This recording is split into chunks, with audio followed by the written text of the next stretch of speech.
Welcome back, everybody, to the Circle Show 24/7. This is The Legend of Korra, Book 4, Balance, Episode 3, entitled The Coronation. So, let's get right into it.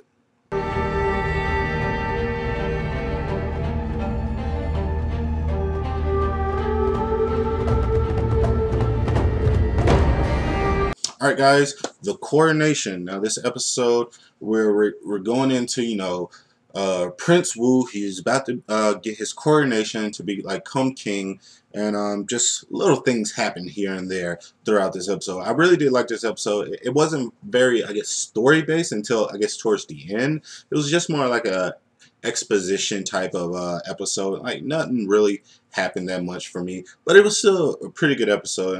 I actually like. A lot of people don't like Prince Wu. I actually like him. He's like the comic relief that I like so far.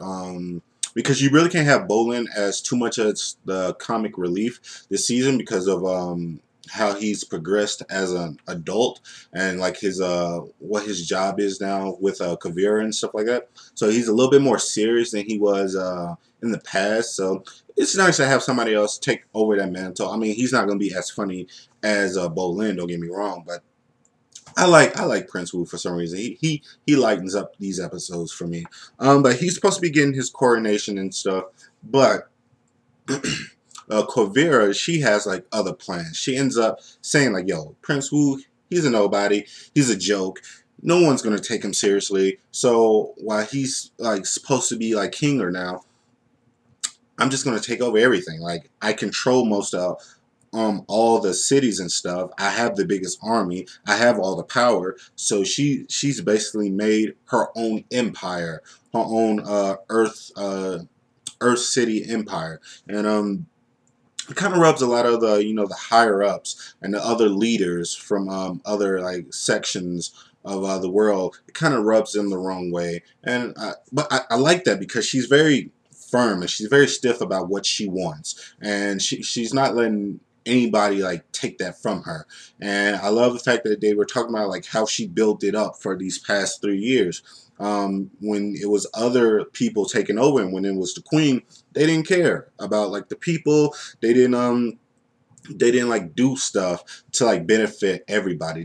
They just did stuff to benefit themselves. And she sees it different. She sees like, I'm going to take over everything. I'm going to control everything. I'm going to give back to the people, and I'm going to do it whether you like it or not. And if you step to me, I'm gonna hurt somebody and I'm gonna crush them, and I like that for this antagonist. I think it's really good. So when Korra steps back in, it's gonna be a cool little battle, and it's gonna be a cool confrontation with Korra and Kuvira. So I'm really looking forward to that, and I really like the way they're setting that part up in this storyline.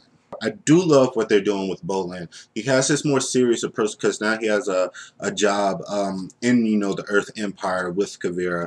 And he takes it really serious. So when Mako goes to him like, "Yo, I don't know about this whole Kuvira having like this Earth Empire and stuff. I think you need to kind of step down." He takes it very serious, and him and Mako kind of butt heads because Bolin sees it as, yo, she's helping people. Like I don't see what everybody's like upset about. She's helping everybody. Like our family who was once struggling, they're not struggling anymore. So Bolin sees it in a different way. So it's gonna be very heartbreaking for Bolin, and it's gonna be very like tough to watch when watch these episodes because we already know what's really going down and Bolin doesn't. So when the time comes and Bolin actually finds out the truth, it's gonna be very heartbreaking because you saw that he was very adamant and he was sticking by Kuvira no matter what, and he's kind of mending or breaking a lot of important relationships like with his brother, with his girlfriend and stuff. So it's gonna be interesting to see how that affects Bolin once he finds out the truth. So I'm really looking forward to that. Now, going into like the other part of the story is while Kuvira is like building her Earth Empire, you still have Korra. When we last left her, she ends up finding Toph in the swamps. And now what I love about Toph is that she doesn't take crap from anybody. She doesn't care if you're like a king or queen. She doesn't care if you're the avatar. She's gonna tell you like it is, and she's very blunt. She's very honest, and she does it like in a tough love thing. Somebody pointed this out to me the other day. Like Toph is kind of like the Yoda now for Korra, and that's really really cool because you know, Korra's kind of like the Luke Skywalker, and Toph is like Yoda, and Toph is like the older person, very wise, knows what to do, and has so many answers. And she's just training Korra, and she's just trying to get Korra in the right mind frame to, you know, get back out there.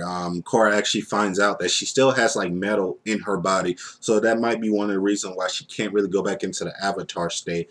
And when, you know, Toph tries to take it out, Korra is very hesitant, and she keeps resisting. So Toph makes Korra figure it out on her own, and I like that because that's that tough love that, you know, Toph is known for, you know. So, you know, Toph is like teaching her without actually teaching her. You know, Toph is teaching her how to be strong without actually physically teaching her, and I think that's cool. That's a very type Yoda thing to do, and I think Toph is the excellent person to get Korra back in the game. You know what I mean? I think she's the excellent person to get Korra back on that path, and it's gonna be very cool just to see how much they mesh and how long it takes Korra to like really like suck it up, get all this like built up frustration out, and then just, you know, go with the flow and just let things happen so she can be strong enough to take the metal out herself. That way she can go and help her friends out. So it's gonna be really cool.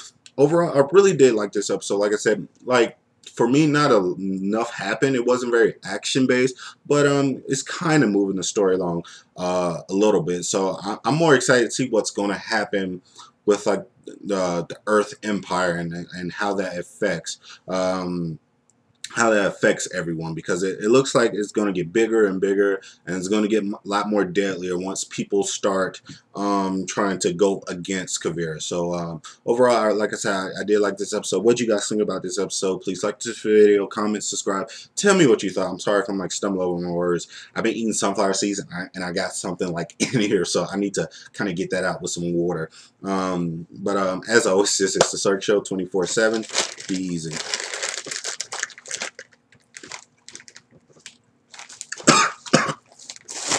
Oh shit. Oh god.